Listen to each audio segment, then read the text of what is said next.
வணக்கம் நண்பர்களே. இசை விசால் சீரியல் சும்மா பரபரப்பாக போயிட்டு இருக்குன்னே சொல்லலாங்க. பரபரப்பான கட்டத்தில் அதிரடி திருப்பங்கனங்க நம்ம பார்த்தோன்னா, நம்ம வர்ஷினிக்கு ராகவை மறக்க முடியலை. அதே நேரத்தில் நம்ம ருக்குமணி இந்த பாரு, உனக்கும் அந்த அசோக்குக்கும் கல்யாணம் நடந்தே ஆகணும்.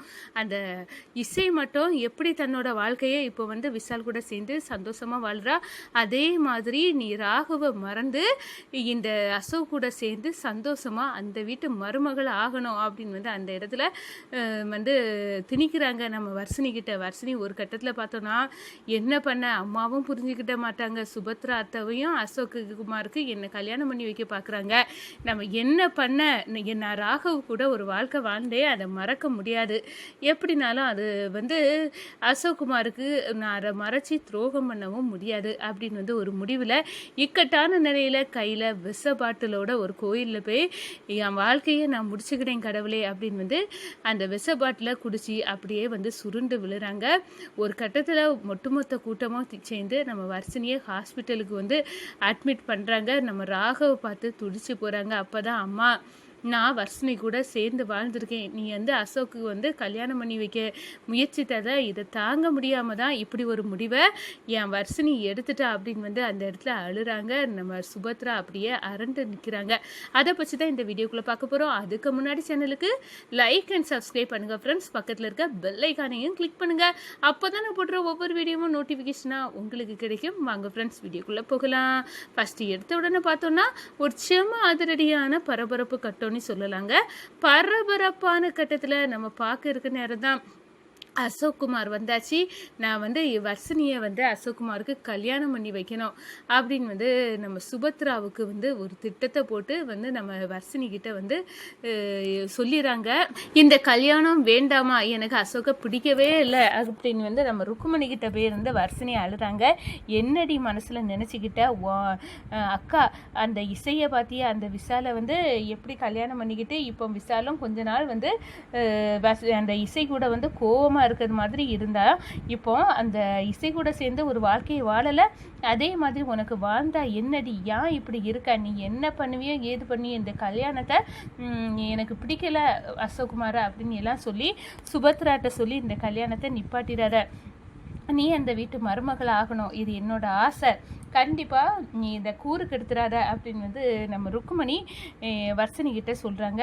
அதே நேரம் நம்ம சுபத்ரா இசையை கூட்டு வச்சு, இந்த பாரு, நான் உன்னால் ஏற்பட்ட தப்பை இப்போ நான் சரி செய்யக்கூடிய கட்டாயம் வந்திருக்கு. வர்ஷினிக்கு வாழ்க்கை இந்த வீட்டு மருமகள் ஆகணும் அப்படின்னு ஆசைப்பட்டா அதுக்கு ஒரு வாய்ப்பாட்டு என் மூத்த மகன் அசோக்குமார் இப்போ வந்திருக்கான். அவனுக்கு கல்யாணம் பண்ணி கொடுக்கலான்னு இருக்கேன். ஆனால் நீ ஏதாவது குளறுபடி பண்ணி நீ இந்த கல்யாணத்தை நிறுத்திடக்கூடாது, அது எனக்கு அவமானம் அப்படின்னு அந்த இடத்துல சுபத்ரா சொல்லு நேரம், அத்தை இப்போ தானே அசோக்குமார் வந்திருக்காங்க, அவங்களுக்கு கொஞ்சம் டைம் கொடுங்க சிந்திக்கிறதுக்கு. ஆனால் அதுக்கடையில் எடுத்தவங்க கவுத்தோன்னு இப்போ வர்ஷினி கூட எதுக்காக சடனாக கல்யாணத்தை முடிவு பண்ணுறீங்க அப்படின்னு நம்ம இசை கேட்குறாங்க. வாயை மூடு, ஏற்கனவே வர்ஷினி பாவம் இந்த வீட்டு மருமக அப்படின்னு கனவு கண்டு அவள் கலங்கி போய் நின்னா. ஆனால் நான் மருமகளைன்னு என் வாய்க்குள்ளிற கூட்டேன், அதுக்கு ஒரு சந்தர்ப்பம் கிடச்சிருக்கு. இப்போது இந்த கல்யாணத்தில் மீண்டும் இந்த குடும்பம் சந்தோஷமாக இருக்கும், நீ அதை கூறு கெடுத்துடாத, எனக்கு இப்போ சத்தியம் பண்ணு, ஒரு நாள் இந்த கல்யாணத்தில் எந்த பிரச்சனையும் வராது அப்படின்னு அப்படி நம்ம சுபத்ரா சாமி போட்டால் முன்னாடி நம்ம இசைக்கிட்ட சத்தியம் வாங்குறாங்க. ஒரு கட்டத்தில் இசை சத்தியம் பண்ணி கொடுத்துறாங்க. ஆனால் ஐயையோ, நம்ம ராகவ் வர்ஷினியை லவ் பண்ணுறாரு, வர்ஷினியை ராகவ் விரும்புகிறாரு. அப்படி இருக்க நேரம் இவங்க அசோக் குமாரை எப்படி கல்யாணம் பண்ணி வைக்க போகிறாங்க புரியலையே, இதை வர்ஷினி எப்படி ஏற்றுக்கிடுவானேன்னு தெரியலை. இப்போ என்ன பண்ண, நம்மளை வேற சத்தியம் அத்தை வாங்கிட்டாங்க, நம்ம இவங்க கல்யாணத்தை நடத்தவும் முடியாமல் நம்ம தவிச்சிட்டு இருக்கோம், எப்படி வர்ஷினியால் இதை தாங்கிக்க முடியும் அப்படின்னு நம்ம இசை யோசிச்சுட்டு இருக்காங்க. இந்த சைடு பார்த்தோன்னா நம்ம வர்ஷினி கோயிலில் போய் ஒரு முடிவு எடுக்கணும் அப்படின்னு ஒரு விஷ பாட்டிலில் கையில் தூக்கி வச்சுட்டு போகிறாங்க. சாமி கிட்ட வந்து சாமி கும்பிட்றாங்க. நான் ராகு கூட ஒரு வாழ்க்கையை வாழ்ந்துட்டேன். ராகுவை என்னால் எந்த காரணம் கொண்டும் மறக்க முடியாது. அவர் கூட நான் சேர்ந்து வாழணும் அப்படின்னு வந்து விரும்பினேன். ஆனால் திடுதிப்புனி அசோக்குமாரனி ஒரு அண்ணன் அவருக்கு எங்கேருந்தோ முளைச்சி வந்துட்டாரு. அவரை கல்யாணம் பண்ணிக்கணும்னு சுபத்ரா அத்தையும் வந்து என்னட்ட சொல்லியிருக்காங்க. அம்மா வேற அந்த வீட்டு மருமகள் ஆகணும்னா இதை நீ செய்து தான் தீரணும். அந்த ராகுவை மறந்துரு. ராகு கல்யாணம் ஆன நபர். ஆனால் இந்த அசோக்குமாருக்கும் உன்னை பிடிச்சிருக்கு அப்படின்னு வந்து சொல்கிறாங்க. நான் எவ்வளவோ அசோக்கு பிடிக்கலை, எனக்கு அவர்கிட்ட நிற்கதே எனக்கு வெறுப்பாக இருக்குது அப்படின்னு எல்லாம் சொல்லி பார்த்தாச்சு. ஆனால் அம்மா வந்து கேட்க மாட்டாங்க. நான் இப்போ என்ன பண்ணேன், அதே நேரம் அத்தையும் எதிர்த்து என்னால் பேச முடியலை.